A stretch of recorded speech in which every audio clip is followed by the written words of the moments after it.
Si Kiko kasi talaga naman, wala akong alam na abogadong ganong kahina ang comprehension ng role ng... Unang-una, halata na hindi niya alam ang pinagsasabi niya. Kasi bago siya sumagot, binubulungan siya. Hindi naman niya tinatago. Noong resource person nila na galing sa DFA o DND ba yun? Yung nakamaskara. Nakasama pa. Oo. Binubulungan siya, hindi niya alam, hindi niya pinag-aralan. Yung diplomacy, yung sitwasyon, yung arbitral ruling, dinaboljak tuloy siya ni Alan Peter. Hindi naman pala niya alam yung pinag-uusapan, di ba? Aray ko. Without knowing. Ngiti-ngiti siya. Sige na nga. Sarat na lang masikat yun. Taga doon ng nanay ni Marcos, di ba? Si Doña Josefa. Sarat Taga-Sarat. Anyway.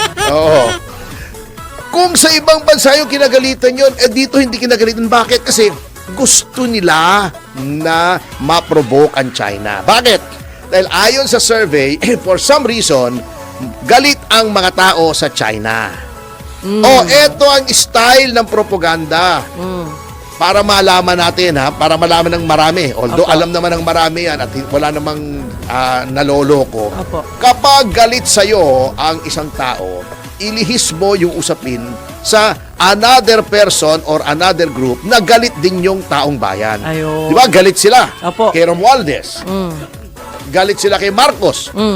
Galit sila sa mga kongresistang kontratista. Galit sila sa mga kontraktor, sa mga opisyal ng DPWH. Kaya buwabagsak ang popularidad ng gobyerno. Di ba? Ang sama ng credibility level ni Pangulong Marcos. Anong gagawin natin? Sabi ng mga propagandist ni Marcos. Galitin natin ang tao, ilihis natin yung galit sa ibang grupo, ibang tao, ibang bansa. China. Laging strawman ang China. Yung strawman sa argumentation, yun yung parang diversion.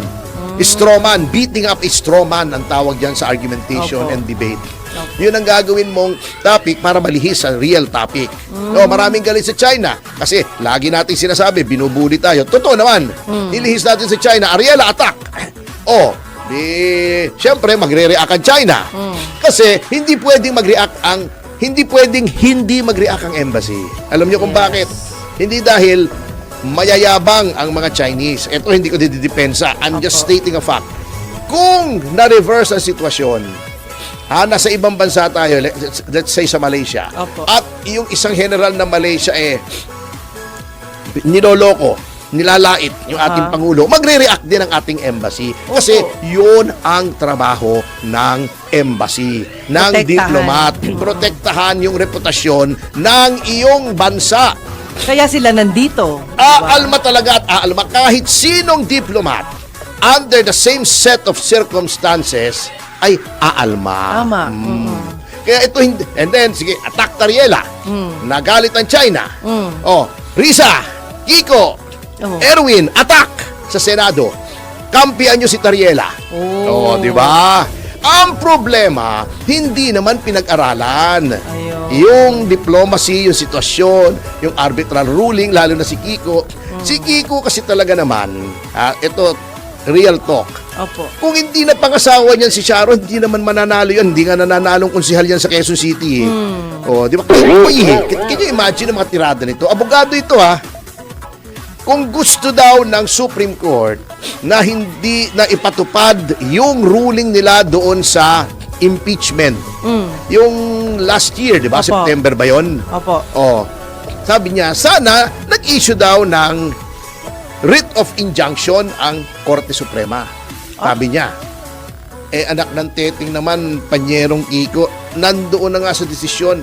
This decision is immediately executory. Bakit kailangan pa ng injunction? Alam niyo talaga nung narinig ko yun, tanda ko, hindi ko makalimutan, na-traumatize ako Bakit po? Kasi wala akong alam na abogadong ganong kahina ang comprehension ng role ng injunction Immediately executory na nga, bakit mag-injunction?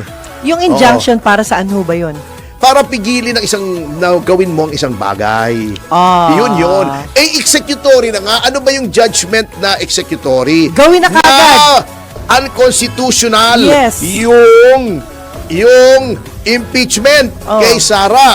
Kung unconstitutional yon, paano mo bibigyan ng justice. due course, Due course, sa oo. Senado. Oh, Wala na. Enak ng teteng na buhay to. Hindi na pwede pala. Di na balljack tuloy siya ni Alan Peter. Hindi naman pala niya alam yung pinag-uusapan, di ba? Aray ko. Hindi niya nga, di ba tinatanong siya, sinong pinakamaraming artificial installations sa South China Sea? Sabi niya, Vietnam daw. Sabi ni Alan Peter nung nag-interpellation sila, mali po! Oh, Malaysia! without knowing. Ngiti-ngiti siya. Unang-una, halata na hindi niya alam ang pinagsasabi niya. Kasi bago siya sumagot, binubulungan siya. Hindi naman niya tinatago. Noong resource person nila na galing sa DFA o DND ba yun? Yung nakamaskara. Nakasama pa. Oo. Binubulungan siya. Hindi niya alam. Hindi niya pinag-aralan. So yun po ang nangyari doon. O si Risa, ni-interpellate na Marcoleta. Puro motherhood statements ang sinasabi. Haba-haba ng sagot. Wala namang kinalaman doon sa tinatanong ni Marcoleta. Puro sa ating kababayan, protektahan ng kababayan, pagmamahal sa bayan. Yung mga ganon, yan ang sinasabi ng mga taong walang masabing partikular. Ang tawag doon ay motherhood statements. Puro BS yun. In other words, BS. Bini-BS tayo ni Risa. Si Ernie naman, get the F out! Kung hindi nyo kaya yung freedom of expression dito, hindi na naman niya naintindihan yung freedom of expression, hindi na naman niya naintindihan yung protocols, yung convention on diplomacy. Yun po talaga, you just do not tell a diplomat to get out. Nga naman. Pambihira naman, hindi mo papel yan eh. Yan, persona non grata. Yung mga buti hindi natuloy, di ba? Tira sila ng tira sa mga Chinese, kinatigan nila sa Tariela, di persona non grata lahat ng opisyal ng Kalayaan Island Group. Paktay. Ay, karapatan nila yon. Wala kang magagawa. Sabihin natin, karapatan ng Senado na mag-issue ng resolution. Pinasabing tama si Tariela. Sige, banatan nyo pa ang China. Wow. Alam nyo, yun nga ang sinasabi ko, ang diplomacy, maraming levels yan. Hindi siyempre magbe-break ng diplomatic relations yan. Gera yun eh. That means war. Babawiin mo yung yung mission mo, yung diplomatic mission mo. Wala na. May prelude to war yan eh. Pero, nag-warning na pala ang Amerika. Ang China. Nag-warning na that the Philippines is a dangerous place for tourists. Oh my God. Sabihin mo lang yun eh. Wala nang turist ang pupunta rito. Wala na, kawawa tayo. Di ba? Sasabihin yan, wala nang saging nakukunin sa Pilipinas. Paano yung lugi tayo. Banana industry? Wala na. Wala nang asukal. Wala nang kopra. May ibang sources eh. Wala nang mais. Patay. Di ba? Hindi na naiisip yun eh. Ang daming problema di ba si natin. Conchita Carpio Morales, persona non grata, hindi siya makapasok sa Hong Kong. Si former ombudsman. At saka si Albert Del Rosario, yung dating DFA secretary natin. Karapatan nila yun eh. Sino bang mawawalan pagka yung trading natin ay maapektuhan, yung tourism natin maapektuhan? Bansa natin ang mawawalan. Hindi nila kailangan ng turista, mas kailangan natin ng turista kasi nangungulela tayo. Correct. Sabihin ng Juan, bakit kami pupunta? Punta na lang tayo sa Thailand. Hindi naman tayo iniinsulto ng mga official ng Thailand.